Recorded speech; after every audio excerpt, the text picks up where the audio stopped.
नमस्कार साथियों, आप सभी का स्वागत है फिलर फोरम के इस मंच पर। साथियों, मैं पवन कुमार आप सभी का हार्दिक स्वागत करता हूं। साथियों हमारे इस मंच पर सभी को पता है साथियों, हम एनटीए यूजीसी नेट जीआरएफ की तैयारी करवाते हैं आप सभी की। तो एनटीए यूजीसी नेट जीआरएफ के साथ साथ अभी हाल ही में आप सबको पता होगा उत्तर प्रदेश और राजस्थान में बहुत सारी वैकेंसी आई है टीजीटी पीजीटी और असिस्टेंट प्रोफेसर को लेकर के। तो उन सभी एग्ज़ाम्स को क्रैक करने के लिए हिस्ट्री विषय के खास तौर से आप हमारे चैनल फिलर फोरम को ज्वाइन कर सकते हैं।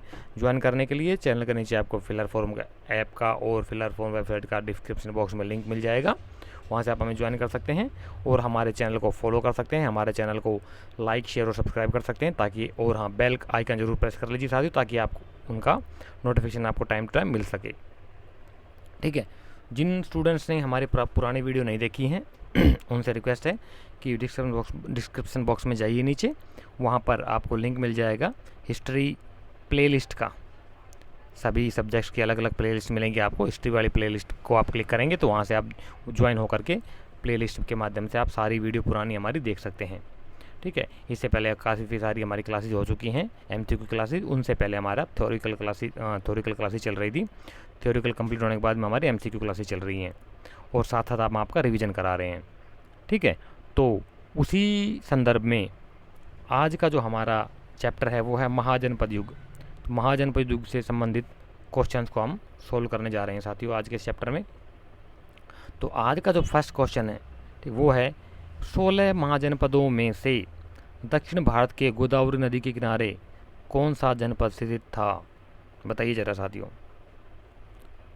भारत के गोदावरी नदी के किनारे कौन सा जनपद था? बताइए।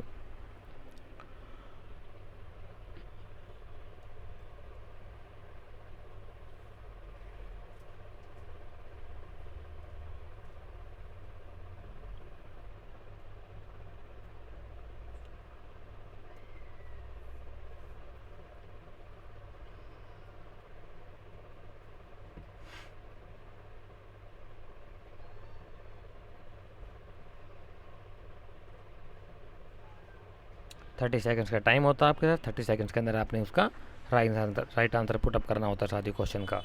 तो फटाफट आंसर दीजिए। तो क्वेश्चन नंबर फर्स्ट का जो राइट आंसर है वो है ऑप्शन नंबर सी, अश्मक। देखिए साथियों, ऐसे क्वेश्चन सोल्व करने के लिए आपको पता होना चाहिए कि उसकी डायरेक्शन कहाँ थी। तो गोदावरी कहाँ था? गोदावरी नदी जो मध्य भारत में पड़ती है। ठीक है, कृष्णा कावेरी गोदावरी नदियाँ जो है मध्य भारत और नीचे के दक्षिण भारत के क्षेत्रों में पड़ती है ये। ठीक है, तो उसी हिसाब से आप अंदाज़ा लगा लीजिए कि अश्मक कहाँ हो सकता है, गोदावरी नदी किनारे कौन सा राज्य स्थित था। और 16 महाजनपदों को एक बार पॉलिटिकल मैप में देख लीजिए कौन सा राज्य जो है महाजनपद कहाँ स्थित था, तो उससे आपको मोटा मोटा आइडिया आ जाएगा। उसी के अकॉर्डिंग आप क्वेश्चन को सोल्व कर सकते हैं। नेक्स्ट क्वेश्चन सुमेलन वाला आ गया ये। एक तरफ राजाओं की सूची है और दूसरी तरफ उनसे संबंधित राज्य। कौन से राजा किस राज्य से संबंध रखते थे? इजी क्वेश्चन है, कुछ खास है नहीं इसके अंदर, आसानी से सोल्व कर सकते हो अगर आपने पढ़ा है ढंग से तो। अदरवाइज तो बेटा फिर तुक्के ही मारोगे। चलिए राइट आंसर पुट अप कीजिए फटाफट इसका, कि कौन सा राजा कौन से राज्य से संबंधित रखता था। ABCD 4 ऑप्शन आपके सामने। 30 सेकेंड्स का टाइम मिलता है आपको, फटाफट आंसर कीजिए।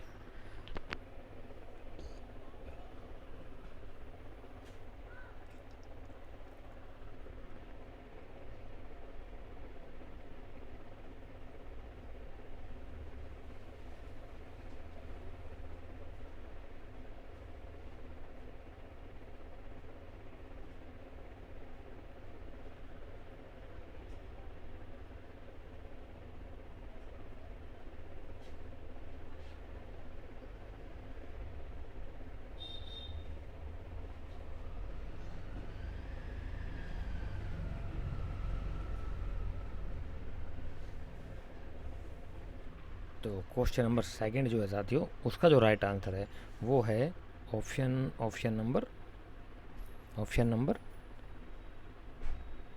सी। ए का थर्ड, बी का सेकंड, सी का फोर्थ और डी का फर्स्ट। यानी कि चंड प्रद्योत जो है ना, ये आपका थर्ड से मिलेगा, यानी कि अवंती से। प्रद्योत कहीं कहीं मिले, कहीं कहीं आपको चंड प्रद्योत भी मिल सकता है, एक ही बात है। डेडमरू, चंड प्रद्योत, ठीक है, चंड प्रद्योत एक ही चीज़ है, एक ही राजा का पूरा नाम है। और उदयन, उदयन मिलेगा, उदयन बी का सेकंड आ जाएगा आपका, उदयन मिलेगा आपका वत्स से, वत्स या वत्स जिसकी राजधानी थी कौशाम्बी। कहीं कहीं आपको कौशाम्बी मिल सकता है, एक ही बात, क्योंकि वत्स राज्य था और राजधानी उसकी कौशाम्बी थी। क्लियर। प्रसेनजीत की सभी को पता होगा, अभी पढ़ाया था लास्ट में भी, अहम अपी कौशल को और भगवा अपी कौशल को। कौशल नरेश प्रसेनजीत था महात्मा बुद्ध के समय कालीन। और अजात शत्रु सबको पता है, मगध राज्य का राजवंश का राज्य का उत्तराधिकारी था, बिंबिसार का बेटा अजात शत्रु का बेटा उदयन। देखिए साहब, ये बहुत थोड़ा सा मिलता जुलता है, उदयन और उदयन दो मिलते जुलते राजा हैं, ठीक है। बिंबिसार को की हत्या कर दी थी उसी के बेटे अजातशत्रु ने, ठीक है, और अजातशत्रु की हत्या कर दी थी उसी के बेटे उदयन ने। उदयन या उदयन एक है, उदयन, ठीक है, यह कहीं कहीं मिलेगा आपको, मिलेगा उदयन, ये एक ही है। लेकिन ये उदयन जो है ना, ये अलग है। क्यों? क्योंकि ये वत्स का राजा था, वत्स राजा और कौशाम्बी का। और ये उदयन और उदयन ये संबंध दोनों ही ये संबंध रखते हैं कहाँ से? मगध से, मगध से संबंध रखते हैं ये, ठीक है। तो दोनों में ये डिफरेंस आपको पता होना चाहिए, इसका आप अच्छे से क्लियरफाई कर लीजिए अपना। आगे चलते हैं, क्या कहता है नेक्स्ट क्वेश्चन, थर्ड क्वेश्चन आपके सामने, कि अभिलेखीय साक्ष्य से प्रकट होता है कि नंद राजा के आदेश से एक नहर खोदी गई थी। अभिलेखीय साक्ष्य मिलते हैं, इनक्रिप्शंस मिलता है उसका, कि नंद राजा ने के आदेश से एक नहर खोदी गई थी। कहाँ खोदी गई थी नंद राजा के आदेश से एक नहर?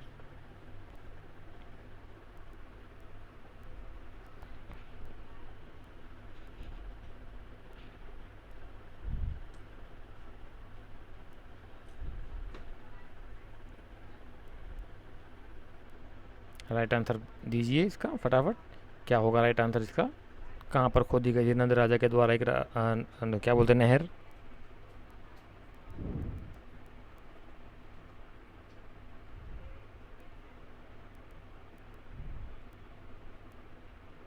तो इसका जो राइट आंसर है साथी वो है ऑप्शन नंबर सी, कलिंग में, यानी कि आधुनिक उड़ीसा प्रदेश में कलिंग नामक स्थान पर।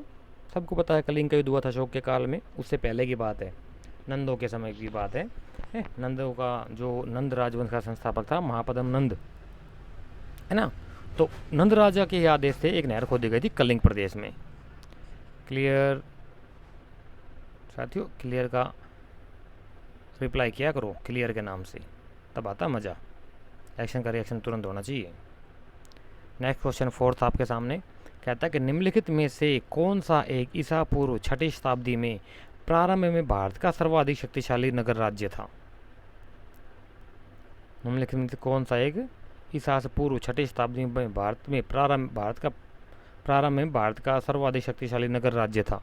सिंपल क्वेश्चन, इसमें कुछ है ही नहीं, सबको पता होगा ये तो।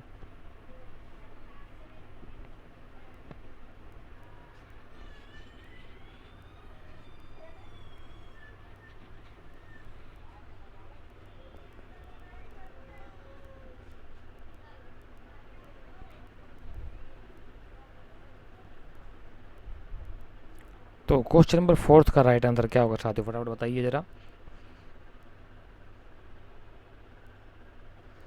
क्वेश्चन नंबर फोर्थ का जो राइट आंसर है ना वो है ऑप्शन नंबर सी, काशी। देख साथियों, अगर राज्य पूछा जाए ना, ओनली राज्य पूछा जाए या महाजनपद पूछा जाए तो होगा आपका मगध। लेकिन यहाँ पे क्या पूछा आपसे, कौन सा सर्वाधिक नगर राज्य की संख्या दी, नगर राज्य पूछा आपसे, तो नगर राज्य हो जाएगा आपका काशी। ये घुमाने के लिए दिया होता है आपको साथियों। सबको पता है राज्य तो सबसे बड़ा जो है मगध ही था, सबसे शक्तिशाली, सबको पता है। लेकिन नगर राज्य की संख्या पूछा गया है। राज्य था मगध या महाजनपद था मगध, लेकिन नगर राज्य जो था वो था काशी। क्लियर?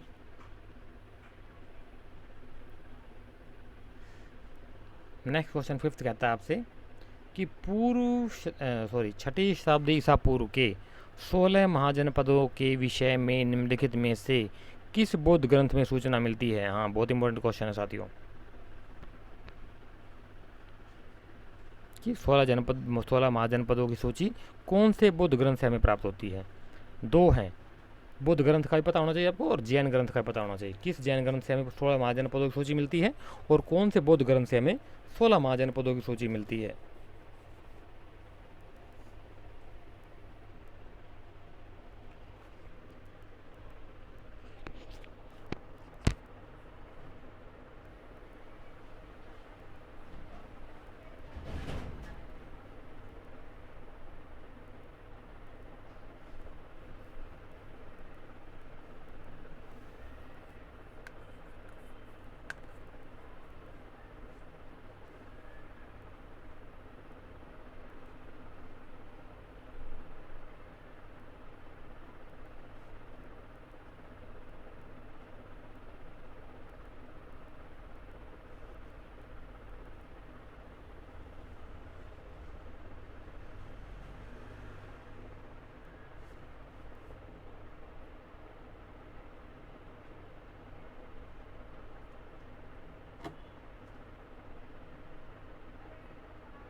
तो साथियों क्वेश्चन नंबर 5 का जो राइट आंसर दे दिया आपने, इसका जो राइट आंसर है ना वो है ऑप्शन नंबर डी, अंगुत्तर निकाय। अंगुत्तर निकाय से हमें 16 महाजनपदों के बारे में सूचना मिलती है। क्लियर? नेक्स्ट चलते हैं आगे। क्या कहता है नेक्स्ट क्वेश्चन, 6th क्वेश्चन, कि महाभारत के अनुसार उत्तरी पांचाल की राजधानी स्थित थी। कहाँ स्थित थी उत्तरी पांचाल की राजधानी?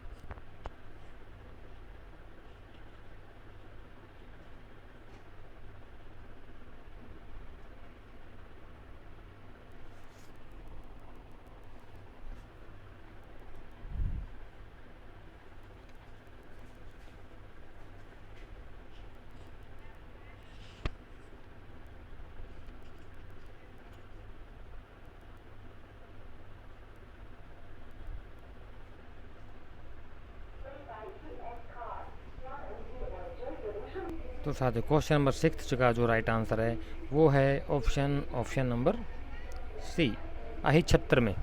ठीक है, तो महाभारत के अनुसार उत्तरी पांचाल की जो राजधानी थी ना वो थी अहिछत्र। क्लियर? और ये मथुरा नहीं, मथुरा है, थोड़ा ठीक कर लीजिए इसको, मथुरा। सबको पता होगा मथुरा जो रहा।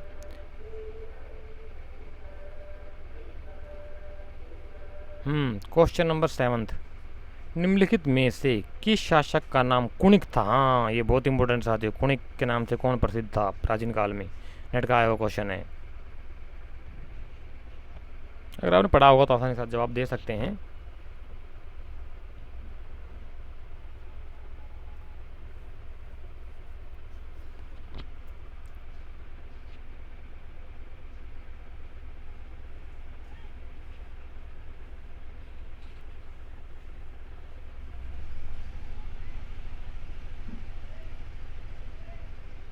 तो निम्नलिखित में से बताइए जरा किस शासक का नाम कुणिक था? कौन प्राचीन काल में कुणिक के नाम से प्रसिद्ध था?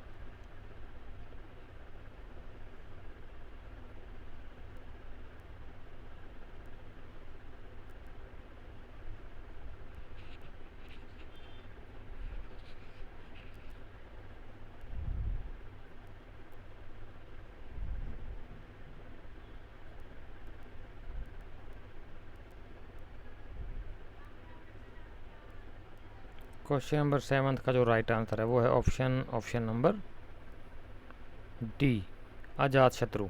बिंबिसार का बेटा, मगध का राजा जो था ना अजात शत्रु, वो कुणिक के नाम से प्रसिद्ध था। हालांकि जो नई रिसर्च आई ना उन्होंने उसमें कुणिक को किसी और राजा का से समकालीन बताया गया है। कुणिक को किसी और काल का वो बताया गया है। कुणिक जो था वो अजातशत्रु नहीं था। जो नई रिसर्च आई है वो एक है रिसर्चर हिस्टोरियन, आप दी जाइए ज़रा यूट्यूब पे, वेदवीर आर्य को देखिए, उनकी स्पीच सुनेंगे ना आपको तो आपको पता लग जाएगा। उनकी बुक्स है, बहुत कुछ लिखा उन्होंने। ज़रा अगर अभी तो खैर समय नहीं है, जो देखना चाहे वो देख सकता है। वेदवीर आर्य की स्पीचेज, उन्होंने काफ़ी कुछ रिसर्च करके बहुत कुछ वर्क लेकर के आए हैं वो बाहर। खैर पता नहीं आप लोग रिसर्च में जाते भी हो या नहीं, मेरा काम बताना आप लोगों को, करो ना करो आपकी इच्छा है भाई।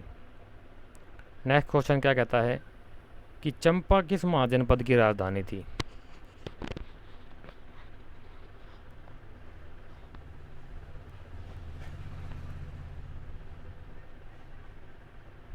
Question number 8। साथ ही देखिए, ये 16 महाजनपद और उनकी राजधानियों को अच्छे से पढ़ लीजिए, अच्छे से याद कर लीजिए, हर बार एक क्वेश्चन आता है इनसे, यहाँ से आपका 1 नंबर पक्का है। 16 जनपद और उनकी राजधानियाँ एक, दूसरा वैदिक काल की नदियाँ और आधुनिक नाम उनके, यहाँ से भी क्वेश्चन जरूर आता है आपका, चाहे मैच मेकिंग के नाम से आए चाहे डायरेक्ट फैक्ट के नाम से आए, किसी प्रकार से आपका एक क्वेश्चन जरूर आता है यहाँ से। दोनों में से एक 2 नंबर आपके पक्के हो जाते हैं अगर आपको ये दोनों चीज़ याद है तो। ठीक है, पी वाई को उठा कर देख लीजिए, पता लग जाएगा आपको। ठीक है, वैदिककालीन नदियाँ और ग्रीक उद्धरण में जो हाइडेस्पीसीज नदी है उसे उस समय की प्राचीन भारतीय इतिहासों में क्या क्या कहा गया है और उस नदी का आधुनिक नाम क्या है। जैसे कि हाइडेस्पीसीज का जो युद्ध हुआ था ना, तो झेलम नदी के युद्ध, जो आधुनिक झेलम नदी, उसे ग्रीक संस्मरणों में हाइडेस्पीसीज कहा गया है। ठीक है, और उसका जो प्राचीन नाम भारतीय नाम क्या है जो हमें ग्रंथों में वेदों में जो मिलता है। और ये तीनों ही चीज़ें याद करनी है आपने, प्राचीन भारतीय नाम नदियों के, आधुनिक नाम नदियों के और ग्रीको रोमन नाम नदियों के, उन्हीं नदियों के तीनों के नाम याद होना चाहिए। आपका 1 नंबर पक्का हो जाएगा वहाँ से, और 1 नंबर आपका महाजनपद और उनकी राजधानी से पक्का हो जाएगा। 2 नंबर आप श्योर कर सकते हो अगर आपको ये चीज़ें याद हैं तो। बताना मेरा फ़र्ज़ था, करो ना करो आपकी इच्छा है। जिसको नेट जेआरएफ चाहिए वो पक्का करेगा, जो नहीं कर सकता वो बाहर हो जाए हमारी क्लास में, ज़रूरत नहीं है ऐसे बच्चों की। क्वेश्चन नंबर 8 का जो राइट आंसर है साथी वो है ऑप्शन नंबर डी, अंग। चंपा जो थे ना साथियों, वो अंग महाजनपद की राजधानी थी। 16 महाजनपदों में से जो अंग जनपद था, महाजनपद था, उसकी राजधानी चंपा थी। क्लियर? हो सकता है किसी की मम्मी का नाम भी चंपा हो, बुरा मत मानिएगा। तो हाँ, नेक्स्ट क्वेश्चन क्या कहता है 9th, 6वीं शताब्दी ईसा पूर्व में शुक्तिमती राजधानी थी। हाँ, शुक्तिमती किस राज्य की राजधानी थी? क्या बात है, पांचाल की, कुरु की, चेदी की या अवंती की? तो बताइए जरा साथियों, किस राज्य की राजधानी थी?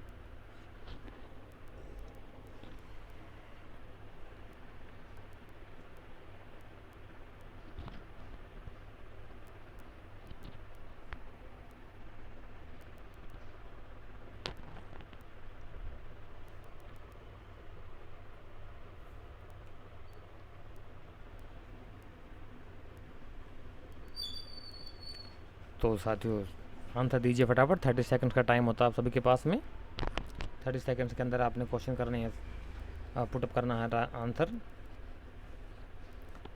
तो क्वेश्चन नंबर 9 का जो राइट आंसर है साथियों वो है ऑप्शन नंबर सी, चेदी महाजनपद की जो राजधानी थी वो शुक्तिमती थी, 6th BC में, 6वीं शताब्दी ईसा पूर्व में। क्लियर?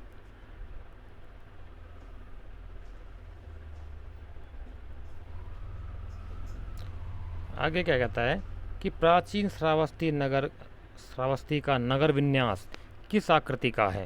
मतलब उस नगर का जो डिजाइन था वो किस प्रकार का था? बताइए जरा साथियों, किस प्रकार का था प्राचीन जो श्रावस्ती जो नगर था वो कहाँ, किस उसका आकृति प्रकृति कैसी थी, उसका डिजाइन किस आकार का था?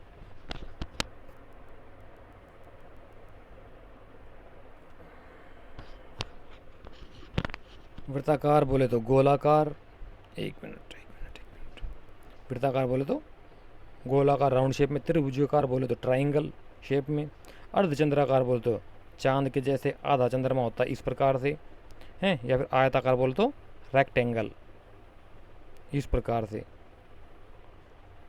किस आकार प्रकार का था वो श्रावस्ती नगर का नगर विन्यास या उसका डिजाइन?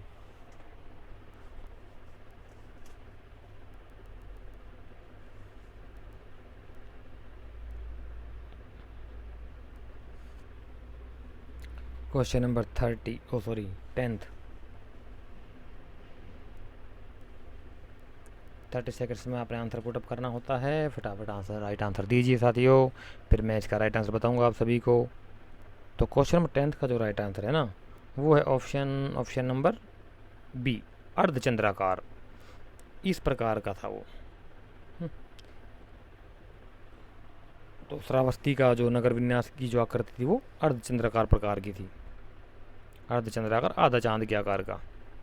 चांद पूरा, इसका आधा काट दो, इसमें से ये आधा चंद्रमा बन गया, ये इधर वाला हिस्सा आ जाएगा आपका। सिंपल। क्वेश्चन नंबर 11 बता चुका हूँ ऑलरेडी, समझ गए होंगे आधे स्टूडेंट्स तो, जो समझदार वो जल्दी समझ जाते हैं। क्या कि मगध के किस प्रारंभिक शासक ने राज्यारोहण के लिए अपने पिता की हत्या की एवं स्वयं इसी कारणवश अपने पुत्र द्वारा मारा गया? बताओ। जिस शख्स ने अपने बाप की हत्या की, अपने बाप को मारा, उसके बेटे ने उसी को मार डाला, राज्य प्राप्ति के लिए, सत्ता प्राप्ति के लिए, सिंहासन प्राप्ति के लिए। तो इसे कहते हैं कर्तव्यम सो भोग्यतम। जैसा कर्म करोगे वैसा फल पाओगे, वैसा ही भोगोगे। कर्म फल उसी को बोलते हैं, जैसी करनी वैसी भरनी। उसने अपने बाप को मारा, उसके बेटे ने उसी को मार डाला। क्या बात है। तो बताइए वो कौन सा शासक था?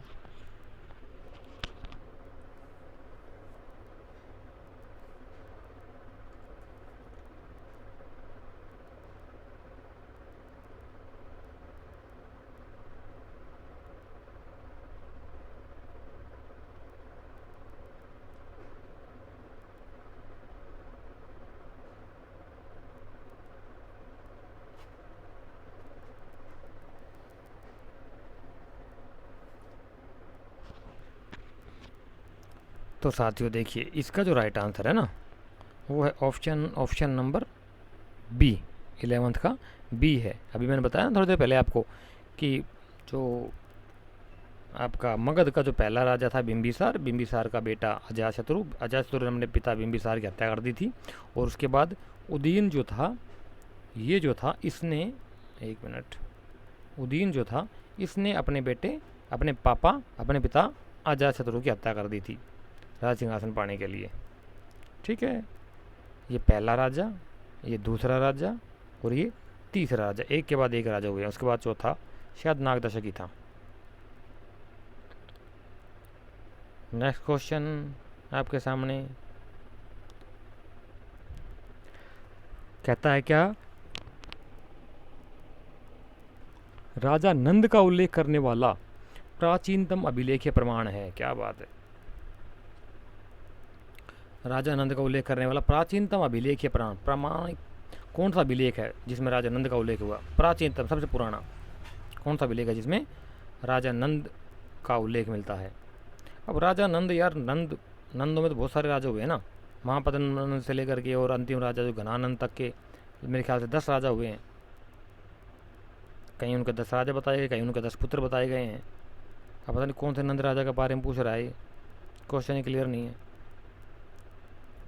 चलो खैर, तो बताइए ज़रा कौन सा राजा, कौन से अभिलेखीय प्रमाण में है राजा नंद का नाम? खारवेल, रुमेंदई, जूना रुद्रदमन का जूनागढ़ या धनदेव का योद्धा अभिलेख, किसमें है? क्वेश्चन तो इम्पोर्टेंट है।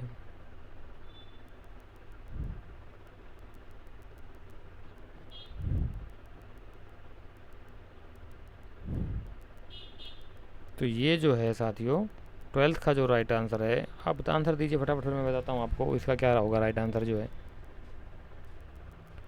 तो क्वेश्चन नंबर 12th का जो राइट आंसर है वो है ऑप्शन नंबर ए, खारवेल का हाथी गुम्फा अभिलेख।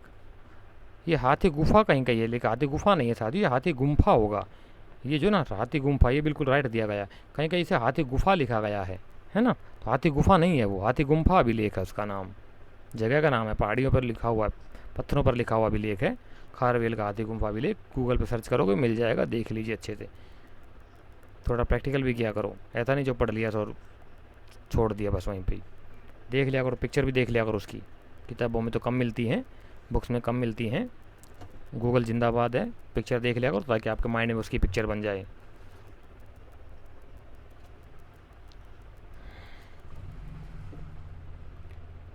Next question. कहता है क्वेश्चन नंबर 13, मगध का कौन सा सम्राट अपरो परशुराम के नाम से जाना जाता है? क्या बात है, बताइए जरा साथी, कौन सा सम्राट है जो जिसने अपरो परशुराम के नाम से जाना जाता है, अपरो परशुराम की उपाधि धारण की थी?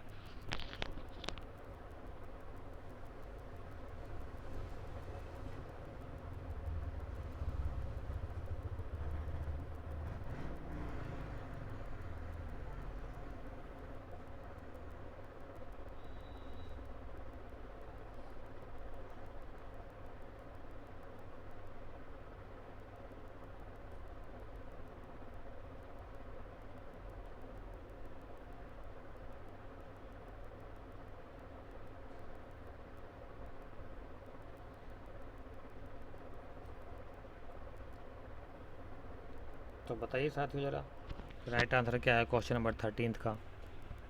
तो 13 का जो क्वेश्चन का जो राइट आंसर था वो है ऑप्शन नंबर 13 का ऑप्शन नंबर डी। महापद्म नंद को अपरो परशुराम के नाम से भी जाना जाता है। ठीक है, नंदवंश का संस्थापक महापद्म नंद था।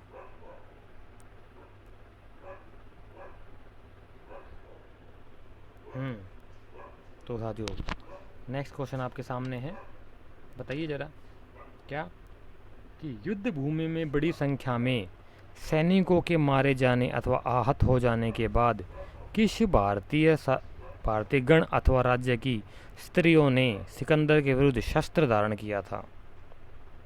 इम्पोर्टेंट फैक्ट है, इम्पोर्टेंट क्वेश्चन है साथियों।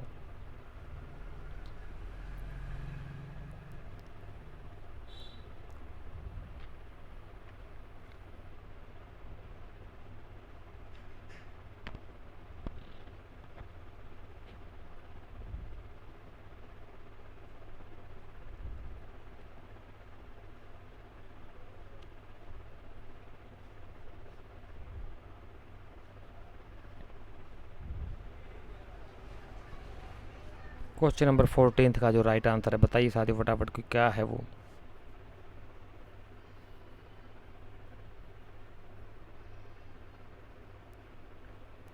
क्वेश्चन नंबर 14 का जो राइट आंसर है वो है साथियों ऑप्शन नंबर डी, मस्सक जो गण था या राज्य था, वहाँ पर साथियों क्या हुआ था कि 20,000 से अधिक लोगों ने क्या बोलते हैं आपके ये सिकंदर का जब आक्रमण हुआ था ना, तो उसमें वो मारे गए थे। 20,000 से ज़्यादा उनके पुरुष मारे गए थे।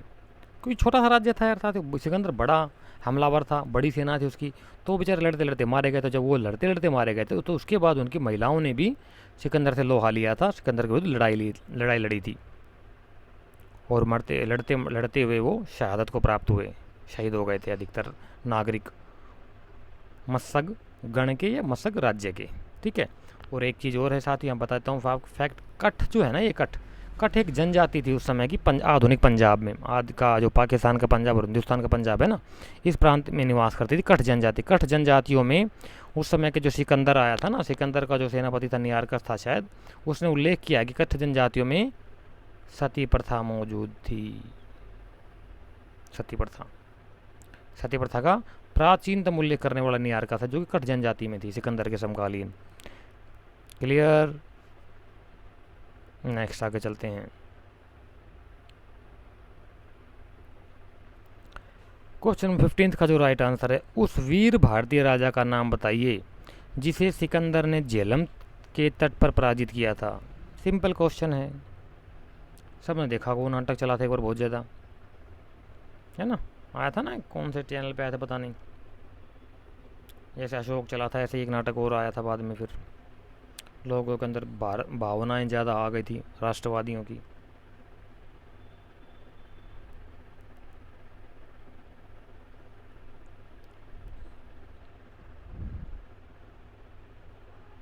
पैटर्न सारा गलत बना दिया, क्या करें भाई, माइंड ऐसा कर दिया, लोग अच्छा सोच ही नहीं सकते। पिछले सालों साल ऐसा परिपाटी चली, ऐसी पढ़ाई पढ़ाई गई लोगों को, हिंदुस्तान वालों को गुलाम बन के रह गए, उससे ऊपर कुछ सोच ही नहीं सकते हैं, सिवाय गुलामी की निशानी आ गई है लोगों के अंदर, माइंड सेट लोगों का गुलामों वाला बन गया, सिकंदर का ही गुणगान करते रहते हैं। तो क्वेश्चन नंबर 15 का जो राइट आंसर साथी वो है ऑप्शन नंबर बी, पुरु या पोरस। पोरस को परास्त कर दिया था सिकंदर ने झेलम नदी के तट पर।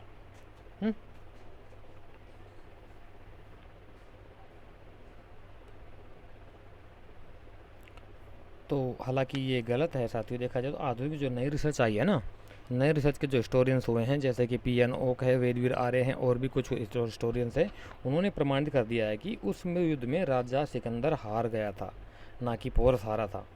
यार बात भी सही लगती है, देखा आप खुद सोचिए ना, मान लीजिए सिकंदर जीत गया, ठीक है, तो क्या वो यार जीता हुआ आदमी हारे हुए राजा का वापस कर देगा राज्य? और वहीं से वापस भी चला जाएगा? फिर क्या बकवास है। वो तो विश्व विजय तय करने के लिए निकला था, अगर जब तक भारत को जीत लूँ, जब तक मेरी विजय पूरी हो ही नहीं सकती, संपूर्ण भारत को जीतने के लिए निकला था। फिर ऐसी क्या राम कहानी हो गई थी जो वो झेलम नदी से आगे बढ़ ही नहीं पाया था? पुरु और पोरस ने मार मार के भगाया था उसको, ठीक है। ये गलत इतिहास पढ़ाया जाता है। आप पढ़ लीजिए, पी एन ओ की बुक है एक, कौन सी, क्या नाम उसका यार, वो है उसका, हाँ, विश्व इतिहास के विलुप्त अध्याय। आप गूगल पर सर्च करोगे आपको बुक मिल जाएगी, विश्व इतिहास के विलुप्त अध्याय। हिंदी इंग्लिश दोनों में मिल जाएगी आपकी। राइटर है पी एन ओक, पब्लिशर है हिंदी साहित्य सदन। पढ़ोगे पढ़ लेना, पता लग जाएगा आपको, ठीक है। थोड़ी बहुत रिसर्च भी किया करो, ऐसा नहीं जो एकेडमिक्स में लिखा उसी के रट लकीर के फकीर मत बनिए, अपना दिमाग भी दौड़ाया करियो। हायर एजुकेशन के स्टूडेंट हो, रिसर्च वर्क में जाना आपने आगे, तो थोड़ा किया करो अभी से ही, माइंड सेट अपना डेवलप करो रिसर्च वर्क में। तो क्वेश्चन नंबर 16 कहता है, निम्नलिखित में से कौन सिकंदर के साथ भारत में नहीं आया था? क्या बात है, कहता है कि नहीं आया था, पूछा साथियों।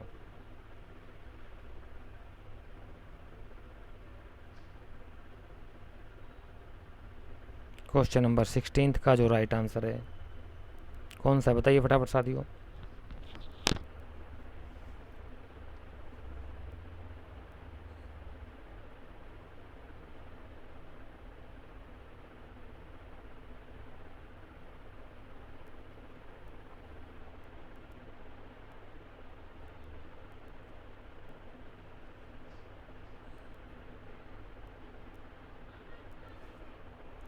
क्वेश्चन नंबर 16 का जो राइट आंसर है वो है साथियों ऑप्शन नंबर सी, डाइमेकस। डाइमेकस जो है ना साथियों, ये इसके साथ नहीं आया था, सिकंदर के साथ भारत में नहीं आया था, ये ग्रीक में ही रहा था, ठीक है। बाकी ये आपका नियार्कस, अभी मैंने बताया आपको, ये क्या है, आनेसिक्रेटस और अरिस्टोब्यूलस, ये सारे तीनों इसके क्या बोलते, सिकंदर के साथ भारत में आए थे। नियार्कस का सेनापति ही था सिकंदर का। तो क्वेश्चन नंबर 17 जो है, 16 महाजनपदों में से कितने गंगा घाटी में स्थित थे? क्या बात है, इम्पोर्टेंट क्वेश्चन है, नेट का आया हुआ क्वेश्चन है, बताइए जरा राइट आंसर क्या होगा इसका।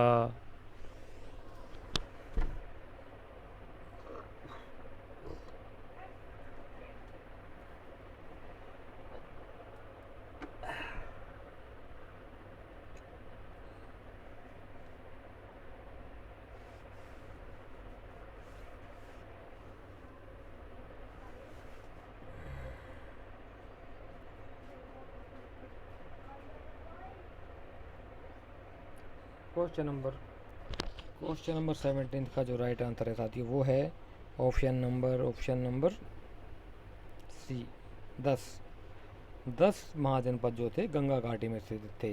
गंगा घाटी बोले तो आज का उत्तर प्रदेश और बिहार और उसके आसपास का जो क्षेत्र है ना, जहाँ पर गंगा और गंगा की सहायक नदियाँ हैं, गंगा जहाँ से बहती हुई जाती है ना, तो ये जो है ना, गंगा घाटी में 10 महाजनपद थे उस समय के। 16 महाजनपदों में से 10 जनपद गंगा नदी घाटी के आसपास क्षेत्रों में स्थित थे। क्लियर, फैक्चुअल क्वेश्चन है, कुछ है नहीं इसके अंदर। निम्नलिखित युग्मों में से कौन सही नहीं है? क्या बात है। एक तरफ आपके दे रखे हैं राजवंश, या कह सकते हैं आपकी, क्या बोलोगे इनको, बताइए जरा क्या बोलोगे इनको। एक तरफ उनके स्थान का नाम दे रखा है और एक तरफ उनका जनजाति कह सकते हैं, या राजवंश तो नहीं कह सकते ना यार, है ना। राजवंश तो बहुत बड़ी चीज़ हो जाती है। कुल कह सकते हैं या कबीले, कबीले छोटा हो जाएगा, कुल ठीक है। एक तरफ कुल दे रखे हैं, कौन से कुल, और एक तरफ उनके उनसे संबंधित स्थान दे रखे हैं, कौन से स्थान हो उनसे संबंधित है। जन भी कह सकते हैं, जनपद कह सकते हैं। हाँ, जन या जनपद ठीक रहेगा इनके लिए। जनपद चल जाएगा, महाजनपद तो बड़े हो जाएंगे, जनपद तक ठीक है। आधुनिक डिस्ट्रिक्ट प्रकार के, एक प्रकार डिस्ट्रिक्ट या जिला है। तो एक तरफ जिला दे रखा है, डिस्ट्रिक्ट दे क्या बोलते हैं, जनपद दे रखे हैं। एक तरफ से उनका उनसे संबंधित लोग, शाक्य लोग, कालाम, कोलिय, मल्ल किस स्थान में रहते थे वो। इनमें से पूछा गया है कि कौन सा सही सुमेलित नहीं है।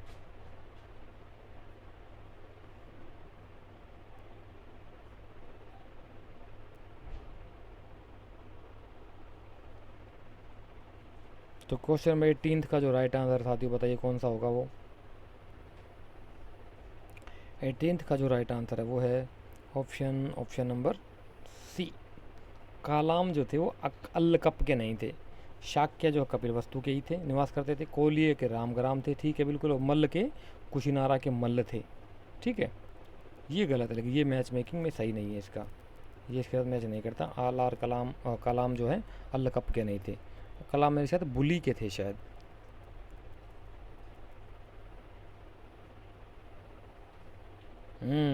इम्पोर्टेंट क्वेश्चन नेट का आया हुआ है। क्या कहता है कि उत्तर वैदिक काल में गौतम एवं बोधायन द्वारा निर्धारित ब्याज की वार्षिक दर क्या थी।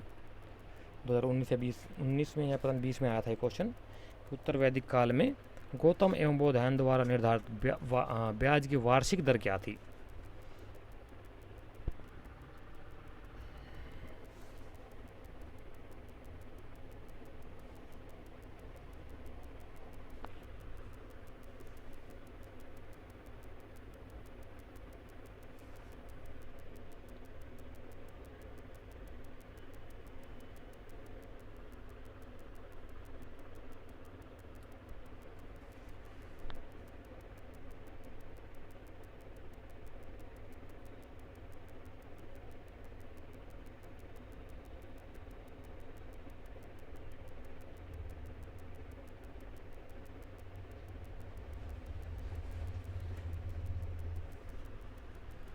सालाना ब्याज दर पूछी है।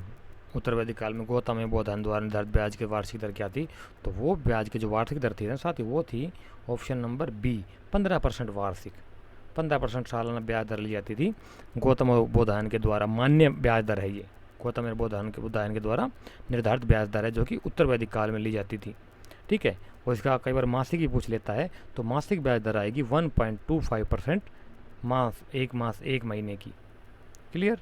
मासिक ब्याज दर पूछे उत्तर वैदिक काल में तो 1.25% पर मंथ, और सालाना पूछे तो 15% per year. PA per annum या पर ईयर एक ही बात है। क्लियर। आगे चलते हैं। क्वेश्चन नंबर 20 क्या कहता है कि कली का अंश एवं एकराट उपाधि थी। क्या बात है, कली का अंश या एकराट की उपाधि किस राजा की थी, बताइए जरा।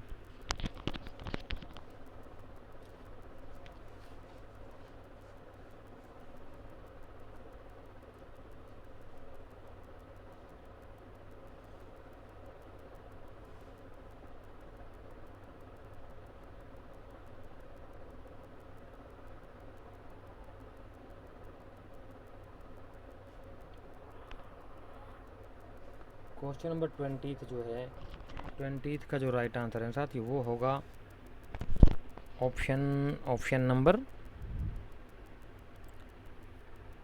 नंबर आ जा यार, बी, महापद्मनंद।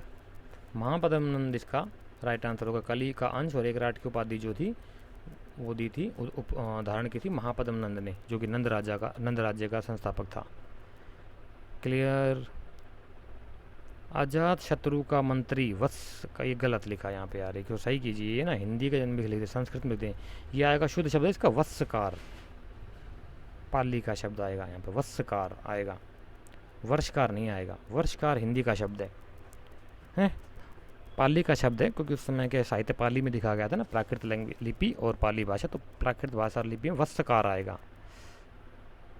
वत्सकार या वत्सकार एक ही बात है, वर्षकार नहीं होगा, वर्षकार हिंदी का शब्द आ जाता है फिर नागरी लिपि में। तो अजातशत्रु कहता है कि अजातशत्रु का मंत्री वत्सकार किस स्थान पर महात्मा बुद्ध से मिला था? महात्मा बुद्ध से किस स्थान पर मिला था अजातशत्रु का मंत्री वत्सकार, जिन्होंने उससे पूछा था कि हम कैसे युद्ध में जीत सकते हैं? कौन से राजा की युद्ध 16 साल तक उन्होंने लड़ाई लड़ी थी ना? वैशाली था, कौन सा था? शायद वैशाली ही था। 36 गणों को मिला करके उनका गण बना हुआ था, उसको लड़ने के लिए बहुत लंबा समय लगा था अजातशत्रु को।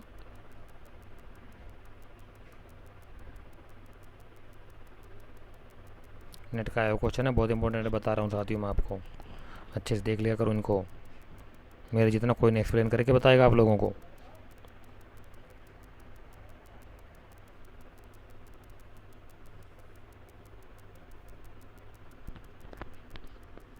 तो क्वेश्चन नंबर 21 का जो राइट आंसर है साथी वो होगा option number A, Rajgriha. Rajgriha या राजगीर भी बोल देते हैं, जो कि कुछ समय तक मगध प्रांत की राजधानी भी रही थी पाटलिपुत्र से पहले।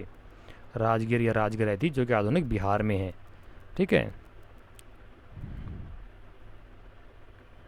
सिकंदर भारत में लगभग कितने माह तक रहा? बताइए साथियों, सिकंदर जो था भारत में लगभग कितने महीनों तक रहा था?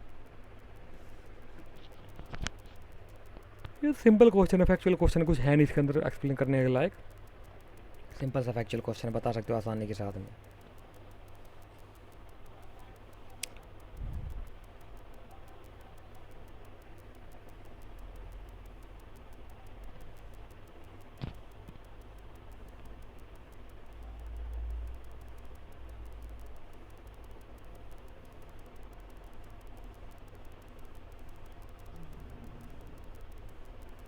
कितने महीने रहा था? 18 महीने, 19 महीने, 20 महीने, 21 महीने, कितने महीने रहा वो भारत में लगभग? तो क्वेश्चन नंबर 22 का जो राइट आंसर है साथी वो है ऑप्शन नंबर सी, 19 मंथ, 19 महीने लगभग वो भारत में रहा था। क्लियर। नेक्स्ट क्वेश्चन क्या कहता है कि किस यूनानी इतिहासकार ने सिकंदर के आक्रमण के समय में मैसक दुर्ग का विस्तृत वर्णन दिया है?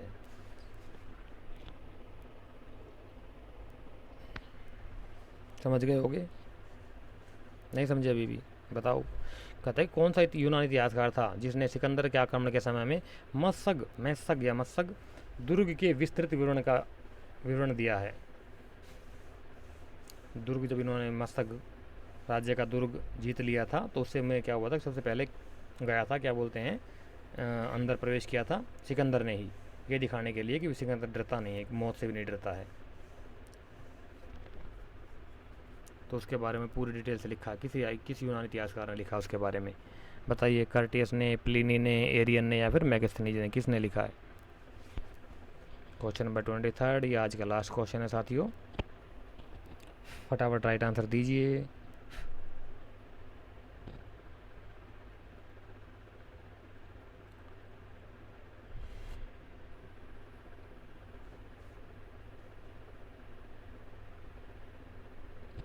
तो क्वेश्चन नंबर 23 का जो राइट आंसर साथी वो होगा option number C, Arrian. Arrian ने इसका कंप्लीट डिस्क्रिप्शन दिया है, कंप्लीट डिटेल दिया है मस्तक दुर्ग के हमले का, सिकंदर का जो हमला हुआ था मस्तक दुर्ग के ऊपर, मस्तक लोगों के ऊपर, मस्तक राज्य के ऊपर, उसका दुर्ग विजय का संपूर्ण विवरण दिया है एरियन इतिहासकार ने। क्लियर। तो ये साथियों आज के हमारे कुछ हिस्ट्री के क्वेश्चन थे, MCQs थे। 23 क्वेश्चन आज हमने सॉल्व किए हैं। इसके आगे क्वेश्चन जो है हम कल सॉल्व करेंगे, धीरे धीरे चलते हुए चलेंगे। अपनी स्टडी को स्ट्रॉन्गफुली बनाइए साथियों, स्टडी का टाइम बढ़ा दीजिए। सेकंड पेपर के लिए 6 से 8 घंटे मिनिमम, और फर्स्ट पेपर के लिए 2 से 4 घंटे मिनिमम। इससे ऊपर आप बढ़ा सके तो बहुत अच्छी बात है। 3 बार कम से कम आप अपने सिलेबस को रिवीजन मारिए, जो आपने नोट्स वगैरह बनाए 3 बार उसको रिवीजन मारिए फटाफट। और उसके बाद आपने लगाने हैं दबा करके। इस समय MCQ के ऊपर ज़्यादा फोकस कीजिए आप लोग। MCQ जितने ज़्यादा सोल्व करोगे उतना ज़्यादा अच्छा रहेगा आप लोगों के लिए। चाहे ऑनलाइन करिए चाहे ऑफलाइन करिए, बुक्स में से करिए, जहाँ मर्जी से करिए जरूर। कम से कम 300 से 500 question minimum 300 MCQ daily solve करने हैं आपने। कैसे करने हैं, कहाँ से करने हैं, फर्स्ट पेपर के दोनों सेकंड पेपर दोनों को मिला करके, वो आपका काम है। ठीक है, मैंने बता दिया, करो ना करो आपकी इच्छा है। जिसको चाहिए नेट जी वो करेगा, जो नहीं कर सकता वो उसके लायक नहीं है, बात ख़त्म। तो नेक्स्ट वीडियो में साथ ही फिर दोबारा मुलाकात होगी आप सभी के साथ। तब तक के लिए thank you so much class attend करने के लिए, और साथ ही वीडियो को लाइक जरूर कर दिया करो, चैनल को शेयर कर लीजिए, सब्सक्राइब कर लीजिए। जो नए स्टूडेंट है वो बेल आइकन को प्रेस कर लीजिए ताकि नोटिफिकेशन आपको टाइम टू टाइम मिल सके। और हाँ, हमारे आपके जो है फिल्लर फोरम का जो हमारा टेलीग्राम को जो चैनल है ना, उसे ज़रूर ज्वाइन कर लीजिए साथियों। NTA UGC net/फिल्लर फोरम के नाम से मिल जाएगा आपको। ठीक है, वो है कि आपका क्या बोलते हैं टेलीग्राम चैनल, उसको सर्च करके ज्वाइन कर लीजिए। मैं टेलीग्राम इसमें क्या बोलते हैं आपका वीडियो के नीचे डिस्क्रिप्शन बॉक्स में भी उसका लिंक मिल जाएगा ना, अदरवाइज़ मैं चलती वीडियो में भी बीच में उसका लिंक डाल देता हूँ, वहाँ से भी आप ज्वाइन कर सकते हैं। एक दूसरा क्या है कि हिस्टोरिकल एजुकेशन एंड सोशल नाम का हमारा यूट्यूब चैनल भी है, उसको भी जा करके शेयर और सब ज्वाइन कर लीजिए, सब्सक्राइब कर लीजिए, ताकि वहाँ पर भी मैं कुछ अपडेट्स डालता रहता हूँ टाइम टू टाइम।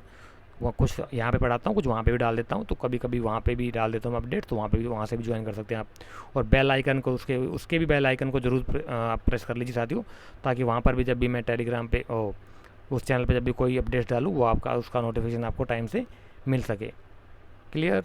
तो नेक्स्ट वीडियो में फिर दोबारा मुलाकात होगी साथियों आप सभी के साथ। तब तक के लिए थैंक यू सो मच। जय हिंद और जय Bharat. Good luck, best wishes मेरी तरफ से आप सभी को।